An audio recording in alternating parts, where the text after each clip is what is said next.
ಬೇಡ. 1,00,000 ಬೇಡ. 1,00,000 ಯಾಕೆ ಬೇಡ ಅಂತಂದರೆ ನೀವು ಫುಲ್ ವಿಡಿಯೋ ನೋಡಬೇಕು. ರೆಡಿಯಾಗಿ ಮತ್ತೆ ಬ್ಯಾಂಕ್ ಕೆಲಸಕ್ಕೆ ಹೊರಟೆ.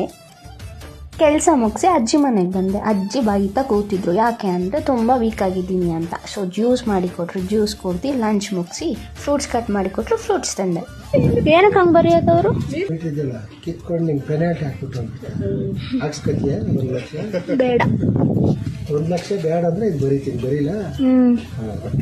ಅಂಕಲ್ 1,00,000 ಕತೆ ಹೇಳಿ ನನ್ನ ಪರ್ಮಿಷನ್ ಕೇಳಿ ಮೀಟ್ರ್ ಮೇಲೆ ಮೀಟ್ರ್ ನಂಬರ್ ಬರೆದ್ರು. ಹಾಗೆ ನಮ್ಮ ಪಾಪುನ ಮೀಟ್ ಮಾಡಿ ಬಂದಿದ್ದೆ. ನಮ್ಮ ಅಜ್ಜಿ ಟೀ ಕೊಟ್ಟರು.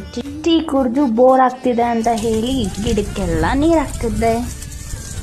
ಹಾಗೆ ತಾತ ಕಾಲ್ ಮಾಡಿ ಪಾನಿಪುರಿ ತರಕ್ಕೆ ಹೇಳಿದ್ದೆ. ಪಾನಿಪುರಿ ಇಲ್ಲ, ತಂದಿಲ್ಲ ಅಂತ ಸುಳ್ಳು ಹೇಳ್ತಿದ್ರು. ಆದರೆ ಕಿಚನಲ್ಲೇ ಹೋಗಿ ನೋಡಿದ್ರೆ ಪಾನಿಪುರಿ ಇತ್ತು. ನಿಮಗೂ ಪಾನಿಪುರಿ ಇಷ್ಟ ಇದ್ದರೆ ಲೈಕ್ ಮಾಡಿ.